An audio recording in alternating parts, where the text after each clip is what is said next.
पुणी थोड़ा गोटे नया भिडियो स्वागत करुँ। आज आम कम्प्लीटली आलोचना करा 3टा आउट नुआ जिला विषय और से जिले देखा केते सीट कौन बाहर केते सीट फिलअप होती और टोटाल उपर आलोचना करा गले बालेश्वर जिला विषय आलोचना करा। यही जिला पूर्व आम पाक बहुत कमेंट आसला बालेश्वर जिला आलोचना करूँ बालेश्वर जिला आलोचना करूँ किंतु जेहेतु मुझे आपको सीरियली आम जा जदि गोटे जिले में 3% सीट खाली अच्छी गोटे जिले में 5% सीट खाली अच्छी तेणु 3% आलोचना कर सारे 5% जावा कि 5% आलोचना कर सारे ऊपर आसा ना तलू जावा मझीरू जो जिला को आप कहे से जिला पर भिड करूँ तेणु यहाँ कराटा संभव नुह गोटे सीरियली जावा और सबू जिलार पिला मैंने कहि जे प्रत्येक जिले में आम एनालिसिस आणु एमती नुह जे आपण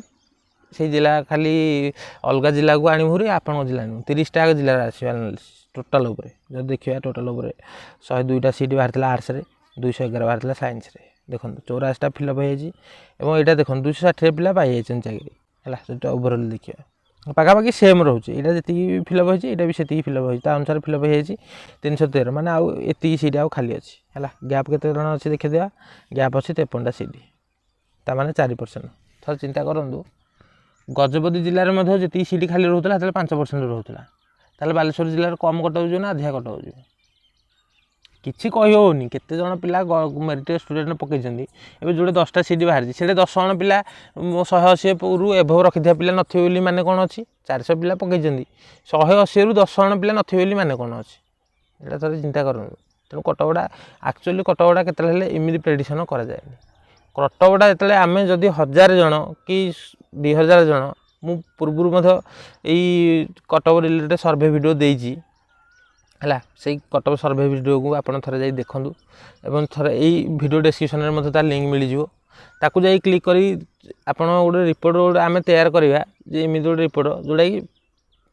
सबू पिला प्राय 95 कह 100% आकुरेसी हेनी कहीं मुझे माने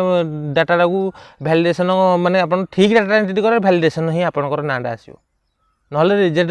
जी पिला कटे से लिस्ट की पड़े हेल्ले से भितर 4-5% पिला ठीक डाटा देवे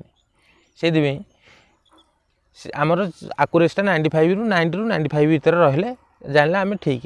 करें कहीं आउ मार्क 2 मार्क पूरा पर्टिकुलर 150 ना 150 कहनी दरकार पड़े 148 जापे 147 जापे कि 153 भी जापे 150 तेणु ସେଇଟା गोटे आभरेज रही 2-3 मार्क बढ़ी पारे कमी पारे ना से भी जापे जदि आमर माने एनालिसिसटा ठीक थी दरकार पड़े से भी जापे तेणु किसी नुह जो देखिए 4% सब पिला कहि अनुरोध करी जाइए आपंकर सर्वे रिपोर्ट जाइए गोटे थर पार्टिसिपेट करूँ मात्र मिनिटे समय लगे ठीक डाटा दिंतु ठीक डाटा नदेवे आपंकर रिजेक्ट लिस्ट की चली आसो है यही पिला रिजेक्ट कराला मैंने डाटा ठीक एंट्री करना सर्वे रिपोर्ट से यहाँ मुझे कहूँ यही जो ये केतला यूट्यूब आसोनी कटक भिडियोटा आसोनी कहीं मुझे देखुची प्राय जी आम पाक डाटा प्रथम थर मुझे फास्ट दिन में देती डाटा करने माने माइक्रोसॉफ्टर गोटे टूल रे पिला मैंने इमिडी डाटा इनपुट करते मैंने कहे 180टा क्वेश्चन अटेंड कर 180टा करेक्ट 10टा ग्रेस मिली माने कौन यहाँ कराया द्वारा कौन आपको मिलूँ मु जानुची अवश्य पिला डाटा सामान केतले ठीक देवेनि किंतु जदि आम से भितर भी 50 कि 60% डाटा ठीक मिल जाऊँगी आम गोटे एनालाइज करने ठीक हम जे हाँ प्रकृत में ये सब पिला ये एवरेज आम तो सेमती कहीपर मेरिट स्टूडेंट बेसी डाटा देती कि डिमेरिट मिडिल आम भाविया सब मध्यम धरण पिला डाटा देती है सबकि एवरेज करी मध्यम धरण पिला तेणु से क्षेत्र में आपंकर डाटा ठीक रे एनालाइज हो पार जो देखा नेक्स्ट देखा नेक्स्ट भद्रक जिला विषय आलोचना करा भद्रक जिला सीट बाहर 45टा सीट बाहर है आर्ट्स और 101टा साइंस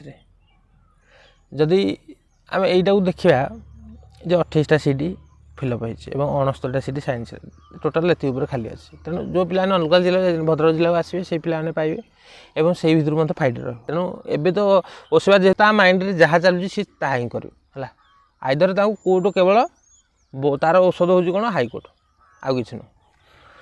तेणु 8% सीट है बालेश्वर जिले में कम अधिका कटाऊ ना 6% सीट बड़का अच्छी भद्रक जिले में बालेश्वर जिला अपेक्षा अधिका माने कम कटाऊ कहीं ना 8% सीट अच्छी ताड़ू देखिए सोनपुर जिला सोनपुर जिले आलोचना करा टोटाल देखिए जब 36टा सीट थी 24टा सीट फिलअप होता यही जिला कैंडिडेट मैंने फास्ट प्रिफरेन्स अनुसार जब आईटा देखा 56ଟା ସିଟ୍ ଅଛି 43ଟା ସିଟ୍ ଫିଲ୍ଅପ୍ ହୋଇଛି ଟୋଟାଲ୍ ଓଭର 92ଟା ସିଟ୍ ଥିଲା କିନ୍ତୁ ଫିଲ୍ଅପ୍ ହୋଇଛି 67ଟା ସିଟ୍ ବୁଝିପାରିଲେ ଯଦି ଦେଖିବା ଟୋଟାଲ୍ ଓଭରରେ ଆପ୍ଲିକେସନ୍ କେତେଟା ହେଲା ନା 483ଟା କ୍ୟାଣ୍ଡିଡେଟ୍ ଆଉ ଟୋଟାଲ୍ ଓଭର 19% ଏଇଟା ଦେଖନ୍ତୁ 6% ସେଇ 6% ସିଟ୍ ଯେ ପଶ୍ଚିମାଞ୍ଚଳରେ ଯେହେତୁ ସୋନପୁର ଜିଲ୍ଲା ଯାଉଛି ସେଥିପାଇଁ ତାର କଟଅଫ୍ଟା ଟିକେ କମ୍ ଯାଇପାରେ ଭଦ୍ରକ ଜିଲ୍ଲାର 8% ସିଟ୍ ଥିଲେ ମଧ୍ୟ ତାଠୁ ଆହୁରି ମାନେ ଯିବ କମ୍ ଯେହେତୁ ଆମର ସେଣ୍ଟ୍ରାଲ ଡିଷ୍ଟ୍ରିକ୍ଟରେ ଯାଉଛି ଭଦ୍ରକ ଜିଲ୍ଲା ହାରିକା ସେଥିପାଇଁ ସେଇ କ୍ଷେତ୍ରରେ এইଭଳିଆ କଟଅଫ୍ଟା ଯିବ ହେଲା ମୁଁ ଅନୁମାନ କରିକି କହୁଛି ପଶ୍ଚିମାଞ୍ଚଳରେ ଯାଇଛି ହୁଏତ ବେଶୀ ପିଲା ପକେଇ ନଥିବେ ସେଇ ଜିଲ୍ଲାକୁ ସୋନପୁର ଜିଲ୍ଲାକୁ ଯେହେତୁ ସିଟ୍ ବି କମ୍ ବାହାରିଥିଲା ଭଲ ଭାବରେ ଲକ୍ଷ୍ୟ କରନ୍ତୁ ଯେଉଁଟା କମ୍ ସିଟ୍ ପିଲା ସେ ଅଧିକା ପକେଇଛନ୍ତି 100 ସିଟ୍ ବାହାରିଥିଲେ ମଧ୍ୟ 200 ପିଲା ପକେଇଛନ୍ତି କେଉଁଠି ହେଲେ 100 ସିଟ୍ କି 90 ପିଲା ପକେଇ ନାହାନ୍ତି ତେଣୁ ସେଇ କ୍ଷେତ୍ରରେ କ'ଣ ହେବ ନା ଆମେ ଦେଖିବା ଯେ ଏରିଆ ୱାଇଜ୍ କେବିକା ଡିଷ୍ଟ୍ରିକ୍ଟରେ କମି ଯାଉଛି କମ୍ କଟଅଫ୍ କେବଳ ପର୍ଟିକୁଲାର ଏଥିପାଇଁ ପିଲା ଅଧିକାଂଶ ପିଲା ପକେଇ ନାହାନ୍ତି ସେୟା ପାଇଁ ଆଉ କିଛି ନୁହଁ ଯେହେତୁ ଏବେ ଜାଣିଦେଲେ ପିଲା ଜାଣିଦେଲେ ଯେ ନାଇଁ ପ୍ରକୃତରେ ଓସେବା କ'ଣ ହେଲେ ବି ହାଇକୋର୍ଟ ଅର୍ଡ଼ର ଆସିଛି ହେରି ସିଏ ଯେଉଁ ଫୋନ୍ କଲ୍ ମାଧ୍ୟମରେ ୟୁଟ୍ୟୁବ୍ କହିବି ଇନଫ୍ଲୁଏନ୍ସ କରିଦେଲେ ଯେ ଆପଣ ଷ୍ଟେଟ୍ ସିଲେକ୍ସନ୍ ହିସାବରେ ପକାନ୍ତୁ ପିଲା ସେଇଥିପାଇଁ ଭାବିଲେ ଯେ ହଁ ଆମେ କାହିଁ ଆମ ଜିଲ୍ଲାରେ ପକାଇବାନି ଆମେ ଏଇ ଜିଲ୍ଲାରେ ନହେଲେ ସେଇ ଜିଲ୍ଲାରେ ପାଇବା ସେଇ ଜିଲ୍ଲାରେ ନହେଲେ ସେଇ ଜିଲ୍ଲାରେ ପାଇବା ଏଇଭଳିଆ ଭାବିଛନ୍ତି ସେଇଥିପାଇଁ ଆପଣ ଥରେ ଲକ୍ଷ୍ୟ କରିବେ ଯେ କଟଅଫ୍ଟା କେତେବେଳେ ବି ଗୋଟେ ନିର୍ଦ୍ଦିଷ୍ଟ କହିପାରିବାନି ଆମେ କେତେ ଯିବ କେଉଁଠି ମାନେ ପୂର୍ବ ଥର କହିବି କେଉଁଠି 240 ଗଲା ବେଳକୁ କେଉଁଠି 180 ଯାଇଛି ମାନେ ଏଇଭଳିଆ ଗ୍ୟାପ୍ ରହିବ ହେଲା ଯାହା କଲେ ମଧ୍ୟ ଏଇଭଳିଆ ଗ୍ୟାପ୍ ରହିବ ଡିଷ୍ଟ୍ରିକ୍ଟ ସିଲେକ୍ସନ୍ ହେଲା ମାନେ କି ଷ୍ଟେଟ୍ ସିଲେକ୍ସନ୍ଟା ଖରାପ ବୋଲି ଆମେ ରେଜୁଲେସନ୍ରେ ଯାହା କହୁଛି ଆମେ ତା ଅନୁସାରେ ଯିବା ଆମେ କୌଣସି ଜାଗାରେ ଆମେ କହିବାନି ଯେ ଏଇଟା ଭଲ ସେଇଟା ଖରାପ ରେଜୁଲେସନ୍ରେ ସେ ଯେଉଁ ହିସାବରେ ବାହାର କରିଥିଲେ ସେଇ ହିସାବରେ ଷ୍ଟେଟ୍ ବୋଲି ଧାଡ଼ିଏ ଲେଖିଦେଇଥିଲେ ଆଜି ଏଇ ପ୍ରୋବ୍ଲେମ୍ ହୋଇଥାନ୍ତା କି ଥରେ ଚିନ୍ତା କରନ୍ତୁ